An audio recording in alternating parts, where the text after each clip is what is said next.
was an interesting day in the news today. I woke up and read about this Canadian woman in Nova Scotia who was out walking with her pit bull type dog when it suddenly turned on her, attacked her, and killed her. News flash, everyone. A Springer Spaniel or a Shetland Sheepdog or even an Old English Sheepdog or a Collie or a Border Collie. I could list more than 300 breeds probably that will not do this to you, right? But they say in the article, oh, it's easy to blame the breed, the owner, or the training of an animal, as if we shouldn't blame the breed. Yes, we should definitely blame the breed, because it doesn't matter how abusively, you could be the shittiest owner in the world. You could train your Shih Tzu or your Beagle to be vicious, but it won't kill you, and it won't kill others, because it's not a fighting breed. It wasn't bred to kill. People in the community are shocked by the idea of a dog killing its owner. Really. A predator acts like a predator, and people are shocked. I am shocked by how uninformed people are, because dogs are killing their owners regularly. They are disfiguring their owners on the daily in America. They kill their owners something like once every 2 weeks. I don't understand how you can be so uninformed. Go check out dogsbite.org, the National Pitbull Victim Awareness website, Down with Dogs on Facebook. Get informed. People are shocked that a fanged, predatory carnivore acted on its instincts and did what it was bred to do. Oh, how shocking. Anyway, Canadians better get used to this, because incidents like this are going to start happening a lot more frequently. Now that pit bulls are being pushed down our throats constantly, with all these memes circulating on social media telling us how misunderstood and how sweet and gentle and loving pit bull type dogs are. It's all lies. These people are manipulating us because they themselves are being manipulated by the pit bull lobby. And people are just eating it up. These gullible idiots are purchasing these dogs, getting these dogs, introducing them into our communities. So Canadians, get set. Get ready, because we're in for a lot more stories like this. There's no evidence, as usual, in this article that the dog was trained to be vicious. You know, these dog nuts always say, oh, the owner must have trained the dog to be vicious. It must have been mistreated. Yeah, where's the evidence for that? Non-existent, as usual. People found her bloody, dead body in the ditch. The dog ran off. And someone who was driving was very concerned about the safety and well-being of others in the community. He ran over the dog and killed it. Well done, sir. You are a hero. I am just waiting for all of these dog nuts, these dog worshippers, to rally together and demonize this man, calling him an animal hater. They're probably going to chastise him, attack him, possibly send him death threats. I wouldn't be the least bit surprised if that goes down. But anyway, then I read, and by the way, America, please keep sending us your unwanted pit bulls. Please send them over by the hundreds or thousands every month, whatever it is now. All of your unwanted pit bulls you can't get rid of, or we would love to have them. Unsure of their history? No problem. Bring them over. We could use more disfigurements and fatalities. Yeah, we're very appreciative. Thank you. And then I read about this poor boy named Frankie McRitchie who died last year when the family dog killed him, and how his mother has been sentenced to 2 years in prison. And it says in the article that the boy had been left alone in the caravan with Winston, who had previously bitten another child. And then I read about this Daniel Robinson, who got in trouble with the law for defending himself against a pit bull type dog that had menaced him and others in the past. A vicious pit bull that had acted aggressively towards him and others in the past had scaled the neighbor's fence, was running loose in his yard, approaching him aggressively. So what did he do? He pulled out his gun and he shot the dog. But as I have said many times in the past, you are not allowed to defend yourself against an attacking dog. You have to stand there and allow the dog to attack you. Otherwise, you will be charged with a felony, with animal cruelty. You will be called an animal hater. And it's just so ridiculous that this man was arrested, had to post $6,500 bail to be released.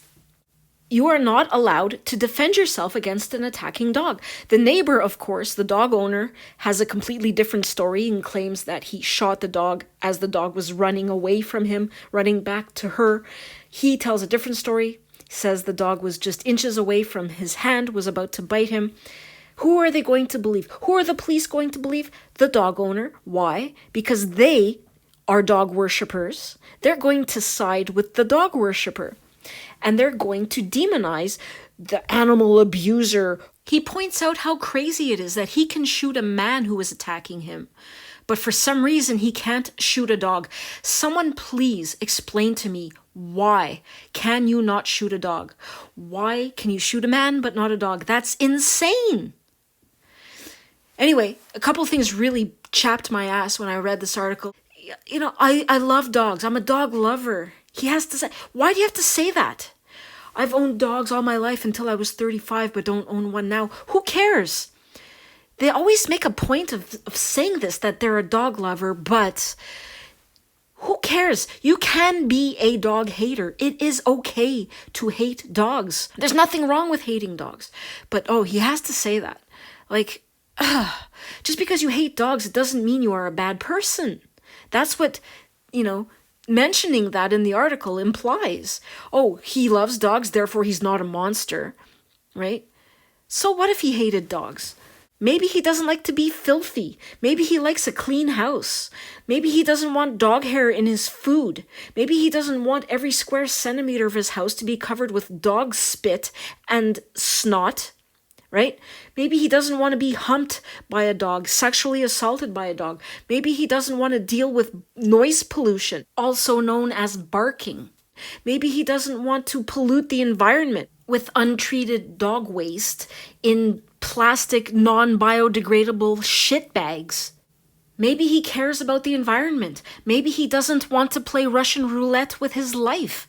Maybe he doesn't want to play Russian roulette with the lives of others in his community. Maybe he cares about children. Maybe he cares about the elderly. Maybe he cares about mail carriers and other delivery people, and he doesn't want to own a creature that's going to harass them and threaten them and possibly injure them. And he is aware of the dog's unpredictable predatory nature. Maybe he isn't selfish and inconsiderate. Maybe he's not a fucking dumbass. Maybe he's educated and aware of the many zoonotic diseases dogs transmit to humans. Maybe he's so kind and considerate he does not want to risk infecting other people in his community with parasitic diseases. Maybe he's aware that 30% of all dogs are depositing parasitic eggs into the environment, which last for months and can only be destroyed with a blowtorch. Maybe he himself doesn't want to become infested with worms. Maybe he doesn't want to risk going blind because of a roundworm infection.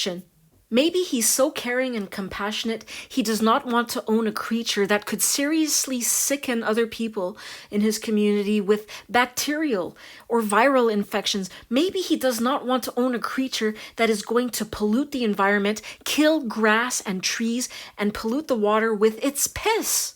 Maybe he is a true animal lover and has no interest in funding the very cruel pet food industry. Maybe he doesn't want to fund the torture and slaughter of other animals. Maybe he doesn't want to own a creature that harasses and threatens livestock and wildlife. This story makes me livid.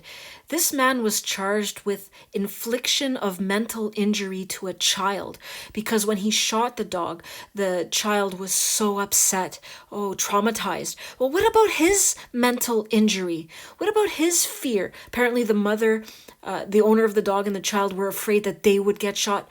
They were afraid for their safety. What about his fear of being attacked and killed by their dog? Not only once, but this dog had, viciously menaced him in the past. What about his trauma? What about the trauma of all the people who are attacked by dogs, threatened by dogs? You don't even have to be attacked and bitten by a dog to get really scared and traumatized. Okay? You can just come close. You can have a dog raging at you from behind a fence. That can be traumatizing in itself. What about our mental injury? No one gives a shit about our mental injury. It's infuriating. Over 4.5 million people are bitten by dogs every year in the United States. 28,000 at least are undergoing reconstructive surgery every year because of dog attacks. What about their mental injury? And it was a service dog, the owner cries. Oh, we're so lost without her, I cry every day. Ooh, mental injury. Ooh, it wasn't a registered service dog. It was apparently being trained by her. Yeah, great job training your dog that scaled the fence to viciously attack the neighbor. Yeah, obviously. Obviously you were training that dog real well. Give me a break. Your story is bullshit, lady. But anyway, another thing that really bugs me is how they have to mention the dog's goddamn name in the article. Why?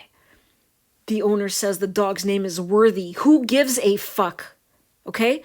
Just like the other article, they had to mention the dog's name. They will often include the name of the dog in reports of dog attacks where people are severely injured or disfigured or killed, and it infuriates me. It's like you're putting the disgusting shit-eating beast on the same level as the child. You need to stop this. It is disgusting. It's despicable. It's shameful. And I know I'm not the only person who feels this way. I was chatting with some viewers of mine in our Discord server, and someone wrote, "Don't dignify that murderous shit piece with a name." And I wrote, exactly, it drives me crazy when they name the beasts. We don't care what you called the thing, especially in an article about how it mauled a child to death. How vulgar, how utterly disrespectful and insensitive to the family of that child to include the name of the monster that did this. We're not talking about a human being. We're talking about a creature that has no conscience, that has no moral compass, no ability to discern right from wrong, that views children and elderly people and vulnerable looking people as prey animals. You're putting them on the same level as children, and it is despicable. Quit it. We don't care what you call your dog.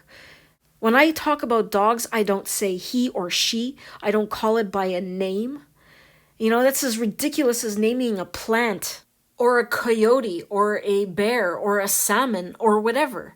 They're animals. They're not humans. They're predators. We're sick of you including their names in reports of dog attacks. That's all I wanted to say today. It's just really pissing me off. What do you think about including the name of the dog in a report of a dog attack? Does it piss you off too? Let me know in the comments. See you soon, everyone. The future is dog-free.